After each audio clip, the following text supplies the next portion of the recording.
I've stayed in a lot of different Royal Caribbean suites over the years, and there's no doubt they are amazing rooms to go into, but some of the benefits definitely aren't as good as they sound. If you're like me, you look at the list of benefits anytime you get anything, whether it's a cabana or a suite, or really anything that comes with incentives with it, and think to yourself, how can I possibly take full advantage of it? You are spending a lot more money for these things after all, so it makes total sense why you'd want to take full advantage of it. The thing is, some of these benefits just aren't as lucrative as they sound, because quite frankly, they just aren't as useful as they sound. Like on paper, they make a lot of sense, but in practical terms, the real world, not so much. Starting with number one, and that is the in-room meals delivered to your cabin. Now, I love this idea in principle. In fact, I think the very first time I ever stayed in a suite, I told my wife, we're definitely taking advantage of this. This is where you can have meals delivered not only from room service, but also the main dining room to your cabin when those restaurants are open. It's not 24 hours, but if you're during the dinner hours, you want to have dinner from that night's menu delivered to your suite, you can get that.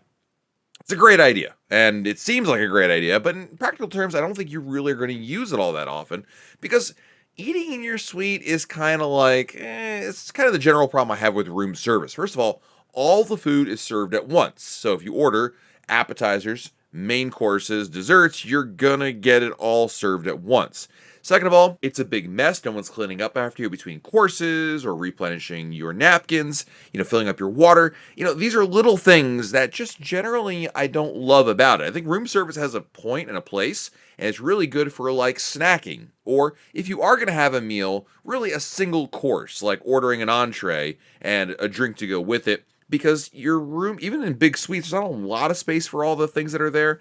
I just don't love it as much. I just don't think it's quite as practical. And I think in realistic terms, you'll end up not really taking advantage of it because it's just easier to still go to the dining room to have your meal. The real use case for it, I think, is maybe like you come back from a long day ashore and you missed your dinner time, or you simply don't feel like going out to dinner and getting dressed and whatnot. So you order food to the room. That could be useful. And that's actually a nice backup.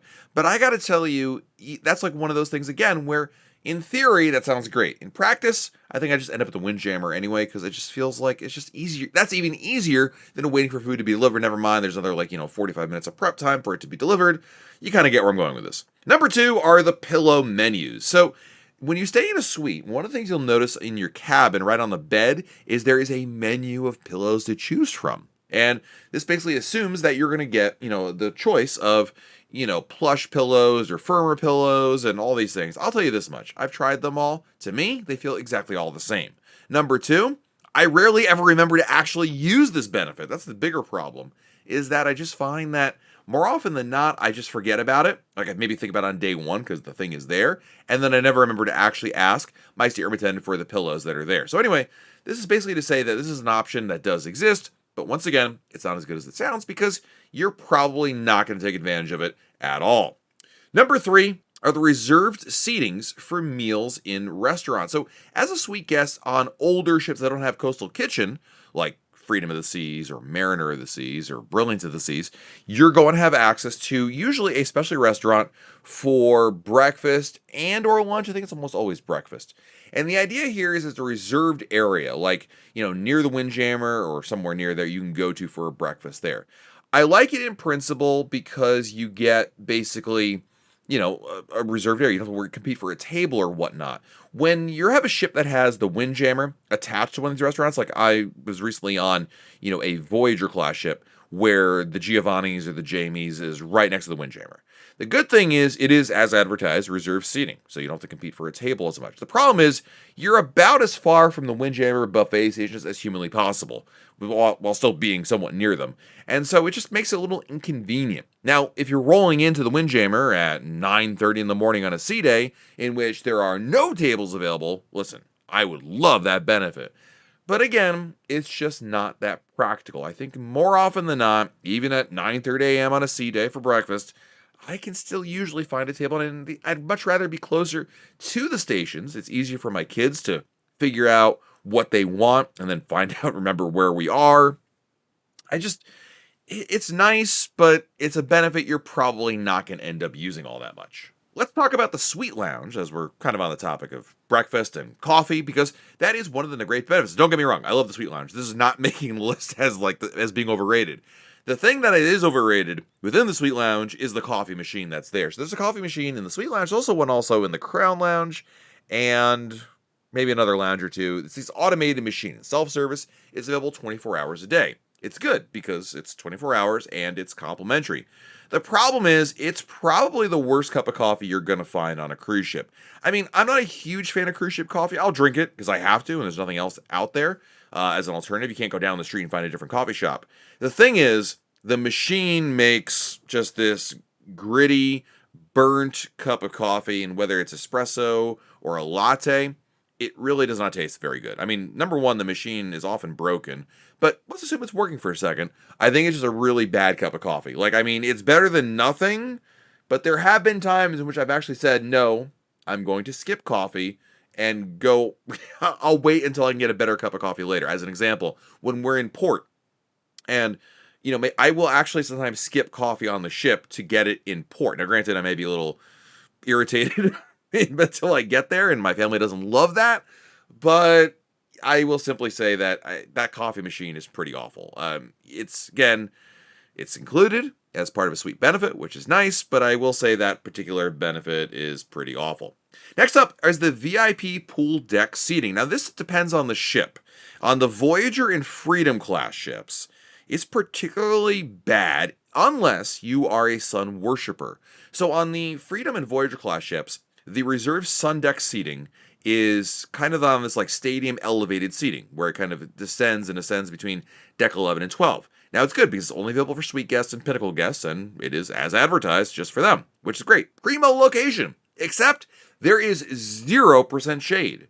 And listen, sometimes you want to be out in the sun, but sometimes you want to be in the shade, and maybe you need a break from it, or both. I just don't think it's as good as it sounds because it's directly in the sunlight, and I think that kind of causes a problem in the sense that unless you're looking to suntan directly, I just don't love it. And so for that reason, I think the VIP pool deck seating is just not great. Now, in other ships where it is a little more secluded, the Quantum class ships, some of the newer Oasis class. In fact, I love the sun deck on Wonder and Utopia of the Seas. So those aren't bad. It's not to say that they're all bad, but the ones on the Freedom and Voyager class specifically are pretty awful. The other thing also is the reserved seating in shows. Now, on paper, this sounds great. You're going to go to the theater and you're going to have reserved seating just for you. Here's the problem. The seating itself is not where you probably want to sit. In my experience, the reserved seating for shows is oftentimes in a place that nobody actually wants to sit in. It's either like all the way on the side or on the upper balcony, or I just never love where they put you. Now, maybe I'm being more of a theater snob here and like where I want to sit. I personally think that if you're going to a show, generally you want to be close to the stage and dead center. That's generally the best spot for them. But in my experience, the reserved seating for suite guests is almost always not there. It's somewhere else farther away. I mean, it is reserved seating, but it's not in a great spot. And just like seating for the key, it still requires you to be there early. You can't roll in a minute before the show. They require you to be there a number of minutes before the show begins, and then they open it up to anybody else. So you still need to get there early for the not so great seating. I think every single time I've gotten there early for a show, I look at the reserved seating for suite guests, and I'm like, you know what? I'm just going to go sit on my own because there are plenty of other seats that I would rather sit in, like one that's closer and more center. And lastly, priority boarding isn't, this is a controversial one. It's just not that enticing because you can get on the ship really easily. Back in the day when the boarding process was more convoluted, being in the suite area was indeed fantastic. And I'm not going to sit here and tell all of you that I wouldn't take advantage of the suite check-in. The security line and the admission area is usually a shorter wait than the general admission one. The problem is the actual suite seating area. Like when you get after you check everything in and you go to sit down, it's almost wasted because Royal Caribbean has gotten so good with being so efficient with the check-in that you rarely, if ever, sit there. So it's like a nice benefit, except it doesn't practically exist anymore unless you got to the terminal so darn early that boarding hadn't begun yet. But in those kind of situations, more often than not, the terminal isn't open and you wait outside.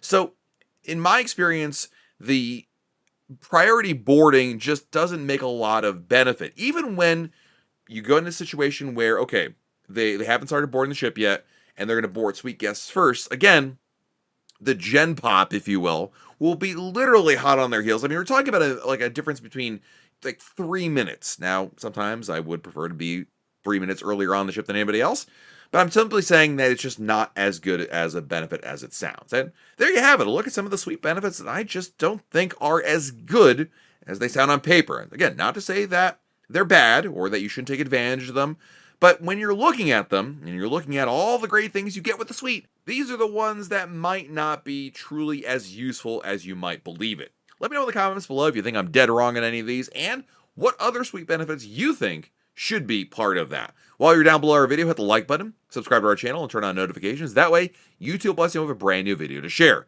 This has been Matt from RoyalCaribbeanBlog.com, and we'll talk again real soon.